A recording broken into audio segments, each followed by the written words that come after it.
20대 때 테스토스테론은 없어서는 안 되는 호르몬입니다. 근육과 공격성을 높여 경쟁자를 따돌리게 하고 자신감과 성욕을 높여 매력적인 여성에게 다가가게 하니까요. 하지만 50대가 되면 같은 호르몬이 전립선을 서서히 망가뜨립니다. 혈관에 부담을 주고 심장을 과부하시키는 등 전립선암 위험과 심혈관계 손상을 증가시키죠. 한마디로 진화는 우리에게 이렇게 속삭입니다. 테스토스테론 왕창 쏴줄게. 20대에 꼭 자식 낳아. 50대 이후는 어떡하냐고? 미안하지만 내 알 바 아니야. 뇌를 거대한 도시라고 생각해봅시다. 뇌를 이루는 신경세포는 건물, 신경세포를 이어주는 다리인 시냅스는 도시의 도로에 해당합니다. 도로가 많고 복잡할수록 더 많은 정보가 빠르게 오갈 수 있죠. 그런데 문제가 있습니다. 도시가 복잡해질수록 전기 요금이 증가해요. 실제로 뇌는 몸무게의 2%밖에 안 되지만 전체 에너지의 20%를 씁니다. 더 심각한 건 쓰레기입니다. 도시가 활발히 작동할수록 그 과정에서 찌꺼기가 생기죠. 실제로 뇌 활동이 활발할수록 아밀로이드 베타라는 물질이 많이 쌓입니다. 전체 침의 70%에 해당하는 알츠하이머병의 주범이죠. 다행히 20대의 뇌는 발전소가 튼튼합니다.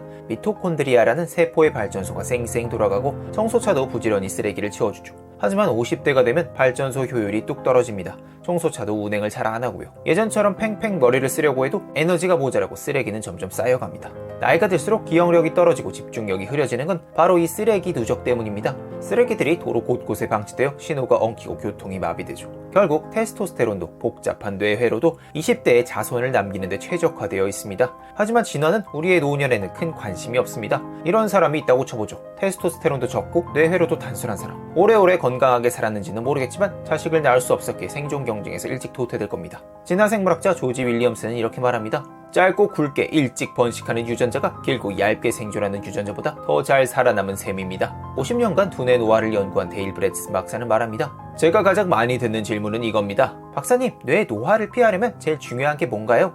저는 이 질문을 받을 때마다 그렇게 간단한 일이 아니라고 말합니다. 수면과 운동, 심지어 벽지에 핀 곰팡이까지 정말 여러 가지 요인이 관여하니까요. 하지만 두뇌 노화에 가장 큰 영향을 주는 한 가지를 굳이 꼽자면 저는 이 한 글자로 대답합니다. 당.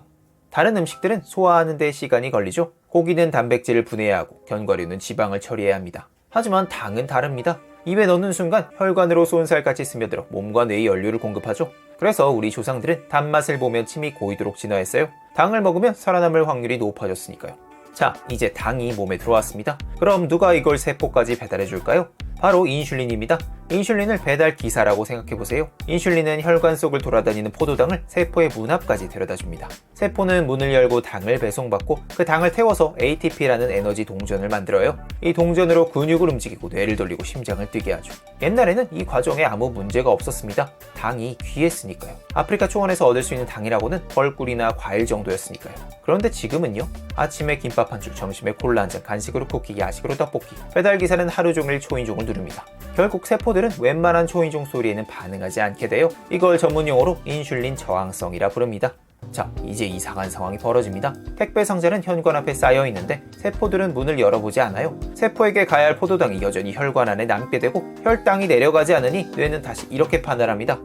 아직도 혈당이 높다고? 그럼 인슐린을 더 만들어야겠다. 그렇게 인슐린이 더 분비되고 세포들은 더더욱 문을 걸어 잠그게 되는 악순환에 빠집니다. 이런 현상은 몸 전체 에너지의 20%를 쓰는 뇌세포에게는 더 치명적입니다. 하지만 진짜 문제는 그 다음입니다.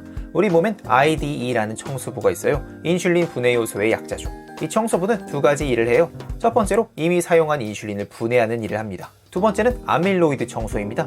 네, 아까 등장했던 아밀로이드 베타라는 뇌에 쌓이는 찌꺼기를 치우는 일을 하죠. 그런데 이렇게 인슐린이 너무 많이 쏟아지면요, 청소부는 인슐린을 치우는 데만 올인합니다. 그럼 뇌 찌꺼기는요, 그대로 방치됩니다. 이 찌꺼기가 쌓이고 쌓이면 집중력, 기억력, 사고력이 약해지고 감정 조절도 어려워지며 결국 알츠하이머병이 시작되죠. 실제로 알츠하이머 환자의 뇌를 찍어보면 뇌의 많은 부위가 어두워져 있어요. 이 어두움들이 뭘 의미할까요? 그 부분이 포도당을 제대로 못 쓰고 있다는 뜻입니다. 인슐린 저항성 때문에 뇌세포가 당을 연료로 태우지 못하는 거예요. 이렇게 당이 너무 많으면 단백질과 당이 붙어버리는 당화 현상도 발생하는데요. 당화된 단백질은 제 역할을 못하고 세포 안에 끈적한 찌꺼기처럼 쌓이죠. 찌꺼기는 면역세포를 출동시키고 만성염증으로 이어집니다. 이 염증이 또 뇌세포를 공격하는 거죠. 당은 자동차의 부스터 버튼과 같습니다. 위급할 땐 도움이 돼요. 한번 누르면 엔진이 폭발적으로 돌아가니까요. 하지만 매일 아침마다, 점심마다, 저녁마다 부스터를 눌러대면 엔진이 새까맣게 타버립니다. 우리 뇌도 마찬가지입니다. 당이라는 부스터를 너무 자주 쓰면 뇌의 인지 능력이 떨어지고 결국 알츠하이머라는 이름으로 찾아오죠. 그럼 뭐 어떡하라는 걸까요? 뇌의 연료는 당인데 당을 완전히 끊기라도 하라는 건가요? 사실 이 질문은 절반만 맞습니다.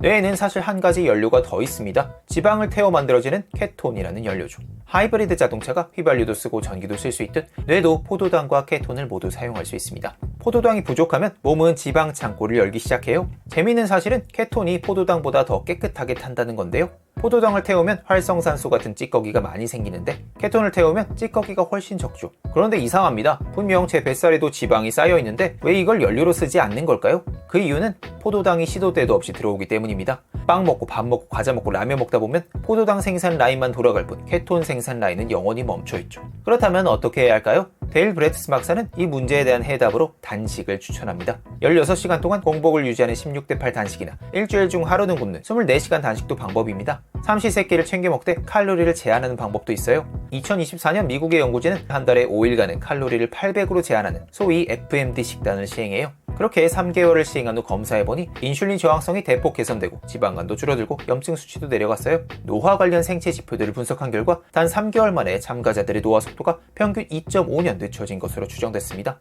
하지만 뭔가 앞뒤가 맞지 않습니다. 분명 영상 초반에서 제가 이렇게 말했었죠. 뇌 에너지가 부족하면 능력이 저하된다고요. 그럼 에너지를 줄여버리는 단식은 괜찮은 걸까요? 사실 거의 대부분의 문제는 뇌 에너지 과잉에서 비롯됩니다. 우리는 포도당을 계속 투입하고 포도당 처리 시스템인 인슐린이 망가지고 케톤 생산 라인은 멈추고 결국 휘발유도 전기도 못 쓰는 상태가 되죠. 하지만 단식을 하면 어떻게 될까요? 12시간 이상 공복을 유지하면 케톤 생성이 시작됩니다. 24시간에서 48시간 뒤엔 뇌가 케톤을 주 연료로 사용하는 케토시스 상태에 돌입하고요. 케토시스 상태에서는 인슐린 분비가 현저히 줄어들고 지겹게 들렸던 초인종 소리가 사라지자 세포들의 인슐린 민감도도 회복됩니다. 그렇게 단식은 전반적인 시스템을 재부팅해줍니다. 고장난 하이브리드 자동차를 다시 제대로 작동하도록 만드는 거죠. 인류의 조상님들은 늘 배부르게 지냈을까요? 아니요. 어떤 날은 사냥에 성공해서 고기를 배불리 먹었지만 어떤 날은 며칠 동안 굶었을 겁니다. 그래서 우리 몸에 두 가지 연료 시스템이 갖춰진 거고요. 다시 말해 뇌의 에너지 부족 그리고 이로 인한 인지 능력 저하는 에너지가 없어서가 아니라 시스템이 망가져서 생깁니다.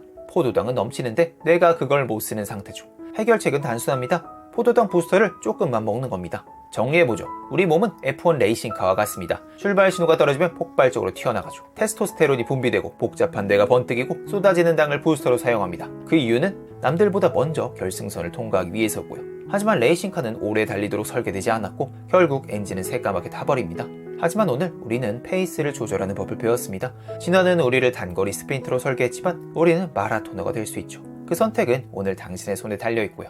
오늘 내용은 세계적인 두뇌 영노화 전문가 데일 브레트슨 박사의 늙지 않은 뇌를 참고했습니다. 영노화를 위한 운동, 수면, 마인드셋 등 다른 좋은 내용도 많았지만 오늘 영상에서는 식단에 초점을 맞춰보았습니다. 개인적으로는 미세먼지, 중금속, 곰팡이 독소, 미세 플라스틱 등 일상 속에서 매일 접하는 독성 물질이 뇌의 인지 기능에 어떤 영향을 미치는지 파트가 유익했습니다. 이 파트를 읽고 집에 곰팡이 핀 곳 없는지 확인해보고 플라스틱 용기에 냉동밥 데우던 습관도 끊고 참치캔도 덜 먹기로 했습니다. 100세까지 또렷한 정신으로 살고 싶으신 분들에게 추천드리고 싶은 책이었습니다. 오늘도 끝까지 들어주셔서 감사합니다.